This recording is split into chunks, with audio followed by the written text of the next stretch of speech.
Ladies and gentlemen, is Joel Cochran set to be the surprise package in 2026 for the Pies? It's time to talk all things black and white.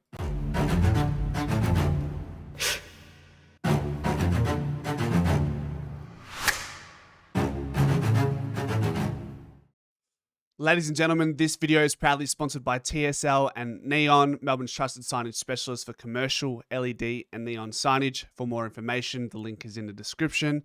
That's tslsigns.com. They're family owned, family operated and service all of Victoria. Joel Cochran, what are the Pies saying to Joel in the pre-season meeting? Let's start with where Joel Cochran is coming from. He was our first pick in the 2020, at the end of 2024. A Sydney Academy player that Sydney opted not to match, and started relatively slow in the preseason due to an injury-riddled preseason, really. So we didn't get to see as much of him as much as we did Will Hayes and Charlie West, who both played AFL level last year. But what he did do, and what he did quietly go about, was a really found a way to warm into the VFL season with his versatility in breaking lines and just being a unicorn type of player, being 6'5", 6'6", runs really well, like a 2 km time trial, unbelievably, and breaking lines. He averages 15 touches and 5 intercept positions per game, playing 17 games for the season. And many a time when I was watching the VFL, I go, damn, he's showing something, Cochran. Like, he's not as sexy and as attractive as what a Will Hayes or what a Charlie West has shown in the way that they play. But this guy could be, I'm not saying he's going to be the best out of the three, but I'm saying, wow, have we really just gone 3 from 3 in picks after 40 in a draft, national draft? That's still to be seen. We're not anywhere near there yet.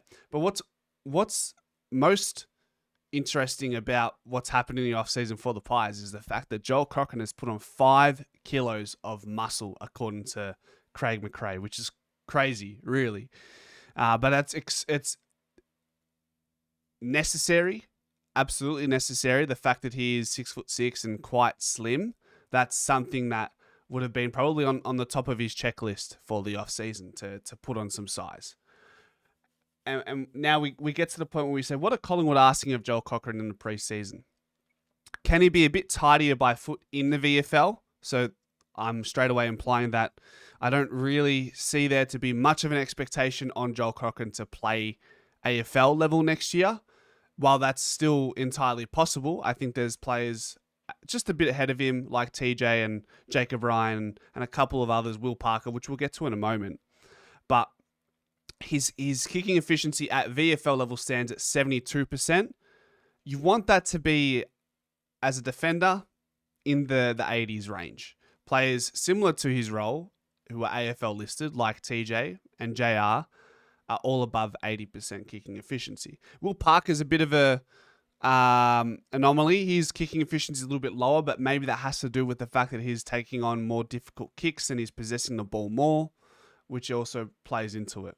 But most AFL listed defenders playing in the VFL find themselves going above 80%, which is the main takeaway I want you to get from that. So can he work on that? And simply that will come through another pre-season training heavily with the first team and doing all the practice matches in the intra-clubs. This will be hopefully his first fully uninterrupted pre-season, given last season was quite interrupted. So the question would tie into all that would be, can Joel stay ready throughout the year? Maybe there would be a goal of, can Joel play 5 games at AFL level in 2026? But I don't think it's the be-all, end-all. I think this is one of the players where we can go, all right, this guy is a bit more of a project player. Let's get this right. The potential he has, if we have him serve his apprenticeship in the right way, could he be like is it Connor Sullivan from Geelong?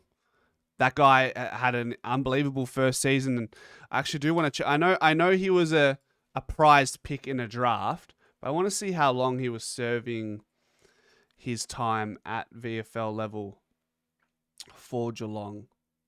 So he came in with pick 11 through the 2023 national draft. Now, obviously, it's not apples with apples, given this guy was a highly touted draft pick.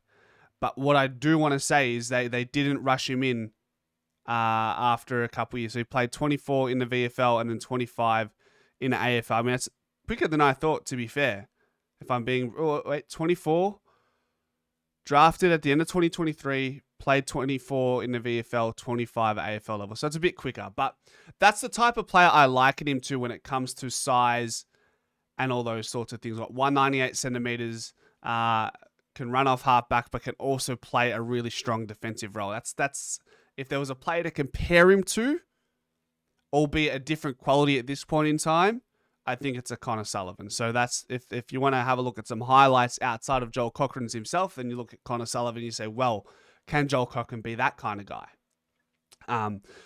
Especially like when we talk about opportunity at AFL level, there's players like Howe, Perryman, Maynard, which are all roles that Joel could fill in some ways. I don't think... I think it would be a stretch to suggest that he could do a key defender role like a Frampton or a Moore.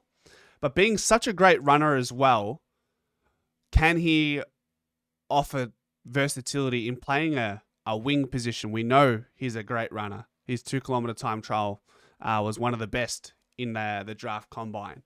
So versatility is key for playing in this team. It's the handover period as well in some ways. While we all as fans are hopeful that the Pies can play finals, can play top 4, can still hunt for a premiership, there is one hand on the present, and now there's also one hand on the future. And we can see that with the delisting of Tom Mitchell and Mason Cox and the retirement of Will Hoskinelli and seeing Brodie Myercheck going to the Ds and delisting Ash Johnson and Finlay McRae, it makes us a lot younger if you look at our average age now, which I don't know what it is, but obviously it's going to be younger. So there is that in mind for these younger players that should give them more hope going into next year than years gone by, that they're every chance to play AFL level because the Pies are mindful that we need to be future, have focus on the future and have focus in the present and find that balance. And that's my biggest question is how do we find the balance between future and still competing for a flag next season? That's going to be something that I watch very closely. It'll be intriguing to see how Fly and the coaches go about it, recruitment strategy as well, which we've already seen through the draft. It's quite clear. We want to bolster our midfield stocks and see if we can get someone who could be ready-made to help us out in the midfield. So we're all paying close attention as Pies fans. There's a level of anxiety, but I think that comes with it. And I think that without the anxiety, there's no excitability. So you have to have, they come with each other in tandem. Let me know what you guys think in the comment section. And as always, ladies and gentlemen, go Pies.